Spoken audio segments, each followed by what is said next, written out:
سلام به شما که دوستتان داریم بی قید و شرط با هر نژاد و قومیت و در هر کجای این کره زیبا که زندگی میکنید. به نظر شما بهترین روغن برای بدن ما چه روغنی هست؟ بهترین روغن سرخ کردنی چه روغنی هست؟ از 50 سال به بعد آیا ما میتونیم روغن حیوانی هم استفاده بکنیم یا نه؟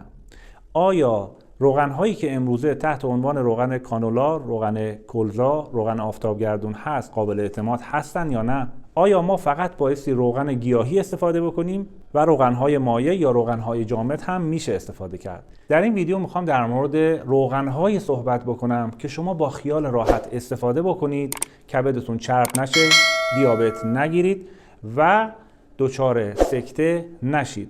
بنابراین بسیار مهمه که این آگاهی ها رو بدونید، هرچند که یک قسمت هایش ممکنه باب دل بعضی ها و بعضی از شرکت های سودجو نباشه. با من همراه باشید.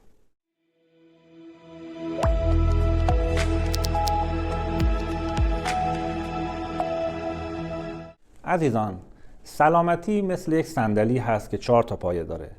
پایه اول آب هست، پایه دوم نمک هست، پایه سوم روغن هست و پایه چهارم نان. این 4 ماده بایستی باشن تا این صندلی تن برقرار و استوار باشه. اگر یکی از این پایه ها خراب باشه قطعاً ما دچار بیماری خواهیم شد و سلامتیمون رو از دست خواهیم داد. در مورد اون 3 تا پایه دیگه صحبت کردیم. آب و نمک و نان رو قبلا ویدیوشو گذاشتیم، میتونید مشاهده بفرمایید. در این ویدیو میخوام در مورد روغن صحبت بکنم و اینکه چه نقشی داره تو بدن و چرا این همه بیماری زیاد شده.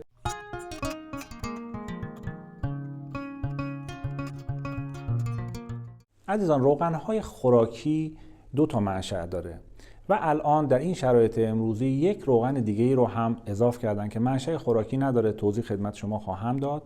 یک منشأ گیاهی هست که انواع گیاهانی که دانه‌های روغنی دارن و اینها رو روغن‌هاشون میگیرن، مثل روغن زیتون، کنجد، کلزا، روغن کانولا، آفتابگردان و روغن پالم و انواع گیاهان دیگه.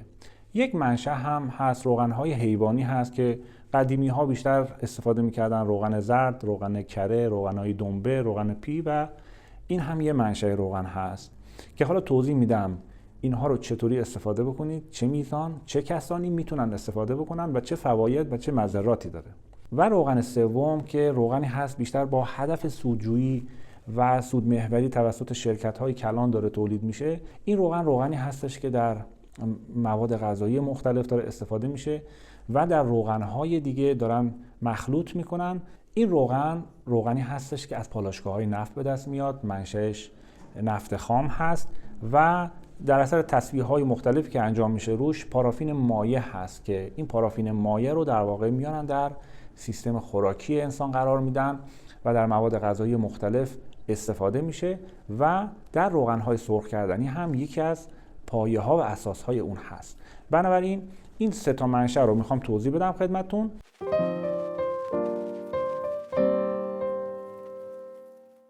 بهترین روغن دنیا عزیزان روغن زیتون هست. هیچ تردیدی کسی درش نداره و هر کس این رو انکار کرد مطمئن باشید که یا آگاه نیست و یا پشتش منافعی داره. پس نامبروان تمام روغن‌های دنیا روغن زیتون هست، چه به صورت آبپز، چه به صورت خام، چه به صورت سرخ کرده، مشکلی نداره.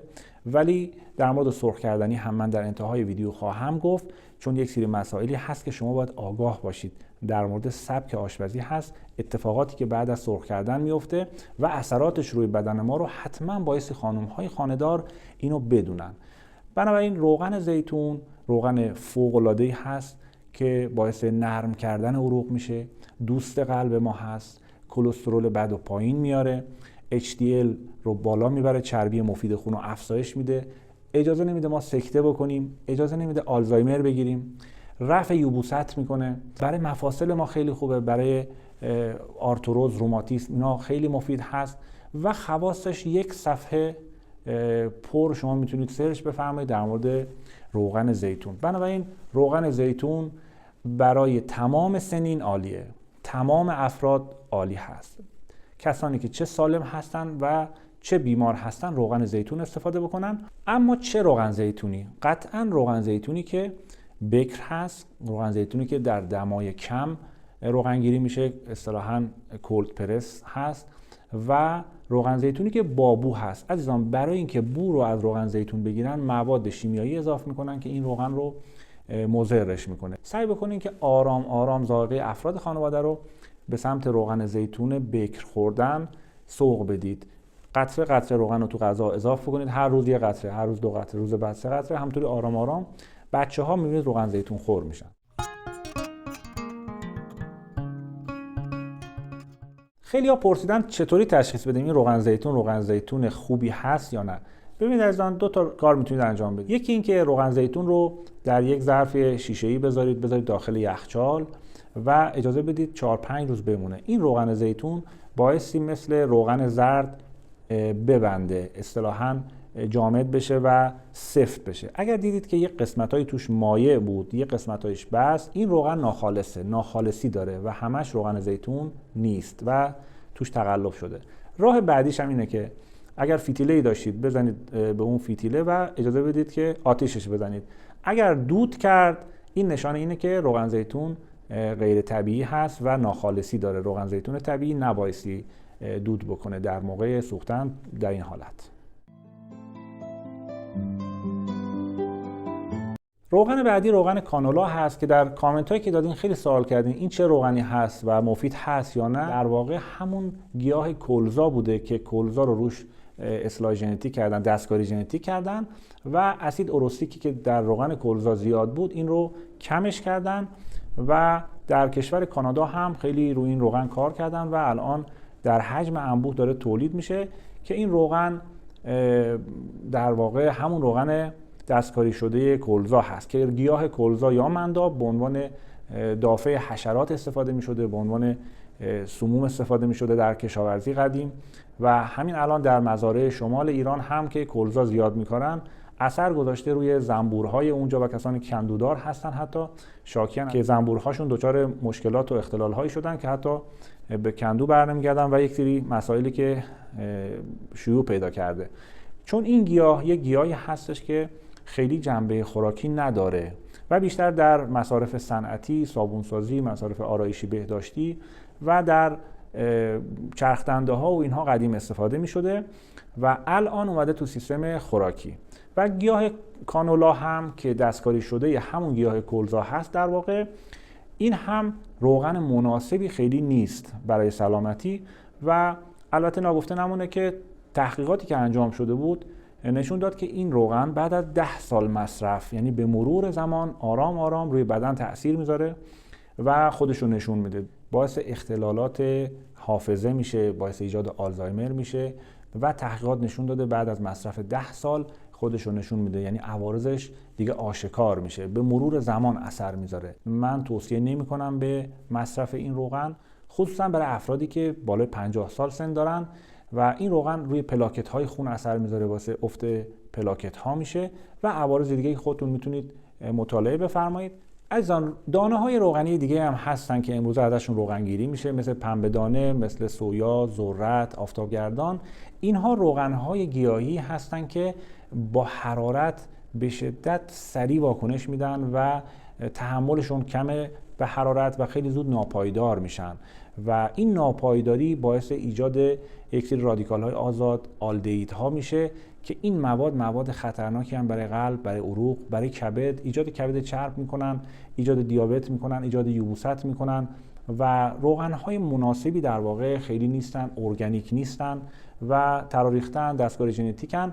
سعی بکنید برای سلامتی خودتون برید سراغ روغن های با ریسک کمتر و اینها روغن هایی هستن که معمولا قشرهای ضعیف جامعه چون ارزون هستن میرن از اینا خرید میکنن، استفاده میکنن و از این طرف هم حساب نمیکنن که این در واقع صرفه جویی که شما دارید انجام میدید در این کار باعثی یه جا ببرید بدید به جراحی قلب باز و هزینه های درمان بکنید. بنابراین پیشگیری بهتر از درمان است، یعنی همین هزینه رو شما بذارید روی خرید روغن های با کیفیت و روغن های ارگانیک و سازگار با بدن. بنابراین دنبال این روغن هایی که ریسکشون بالا هست نرید. روغن بعدی که شاید شنیده باشین به نام روغن پالم که از مغز میوه نخل به دست میاد و این روغن هم متاسفانه خیلی باب شده و در خوراکی های مختلفی داره استفاده میشه، مثل بستنی ها، مثل شیرینیجات، مثل حتی روغن های سرخ کردنی. عزیزان اینو بدونید در خیلی از کشورها درصد مجاز براش گذاشتن، یعنی مثلا 4% مجازن از روغن پالم استفاده بکنن، ولی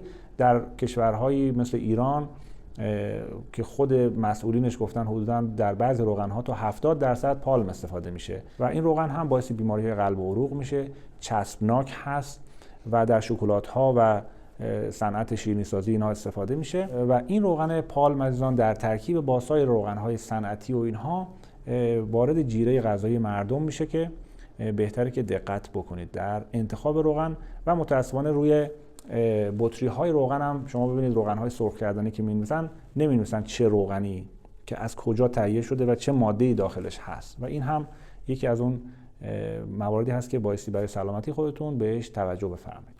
عزیزان این ویدیوها ارتباط مستقیم داره با طول عمر افراد، یعنی شما میتونید کمک بکنید به اینکه افراد عمر بهتر و طولانی‌تری داشته باشن و شما هم سهیم بشین در سلامتی جامعه با کامنت ها و لایک هایی که میدین، شیر که میکنین این مطالب رو در گروه های مختلف. متشکرم از اینکه آگاهی جامعه رو ارتقا میدید. با کامنت هایی که میدید یوتیوب این رو مفید تشخیص میده این ویدیو رو و به افراد بیشتری نشون میده. اسم شهراتون هم که بنویسین ما خیلی انرژی میگیریم که از ژاپن، آمریکا، استرالیا، کشورهای مختلف دارن این برنامه رو میبینن.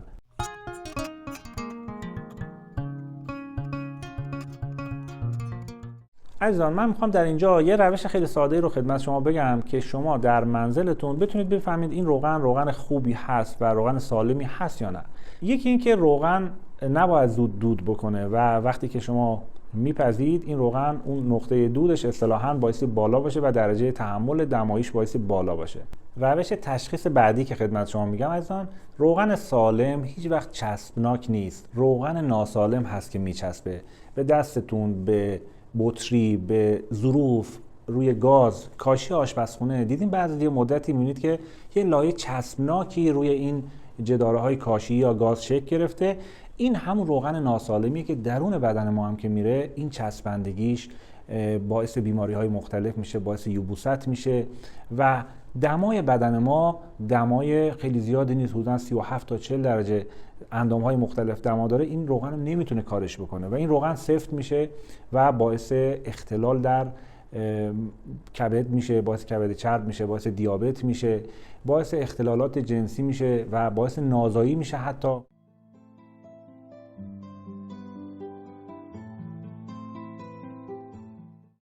عزیزان روغن‌های حیوانی که بعضی وقت از کره به دست میاد یا از دنبه گوسفند رو باز میکنن، قدیمی‌ها بلدن و اینها چطوریه برای سلامتی ما، چه نقشی داره؟ آیا ما بایستی از اینا فرار بکنیم یا نه؟ ببینید تحقیقات روی این زمینه خیلی انجام شده و جدیدترین تحقیقات اینه که ارتباط مستقیمی بین سکته‌های قلبی، گرفتگی عروق و مصرف روغن‌های اشباع وجود نداره.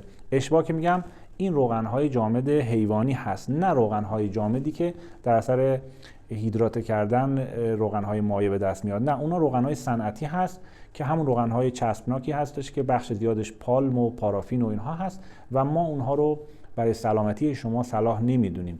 منظور ما از روغن‌های اشباع در اینجا روغن‌های حیوانی هست. این روغن‌های حیوانی الزاماً ارتباط مستقیمی با گرفتگی عروق ندارن.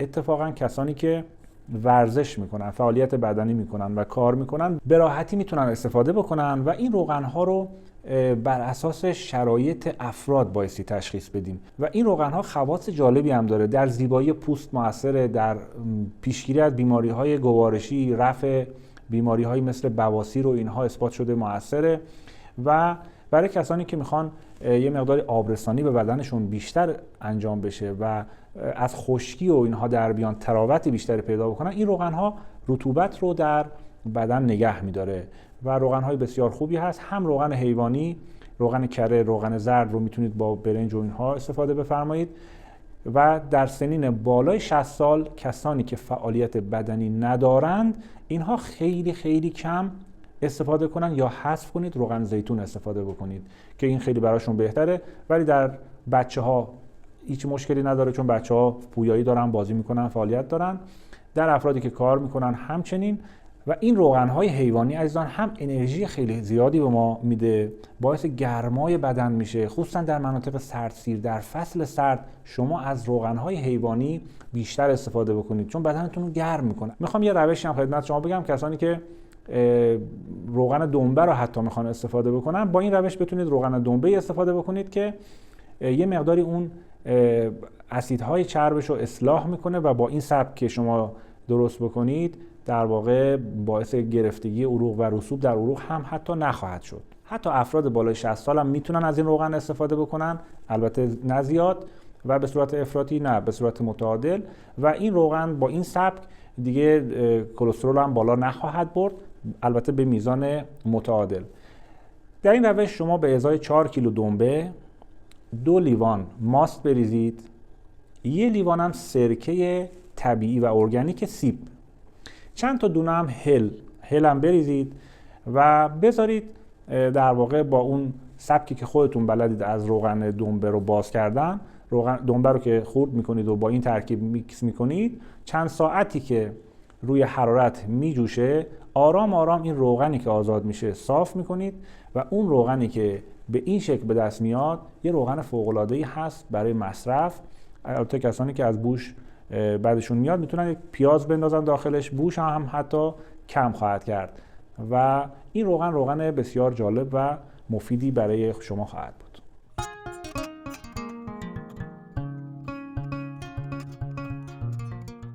سرخ کردن عزیزان با روغن‌های مخصوص سرخ کردنی و اینها که به هیچ عنوان توصیه نمیشه و اسم این روغن‌های سرخ کردنی رو هم که گذاشتن در واقع هیچ سند علمی برای این نیستش که اینها آیا روغن‌های خوراکی هستن، روغن‌های صنعتی هستن و اینکه تحمل دمای اینها چقدر هست.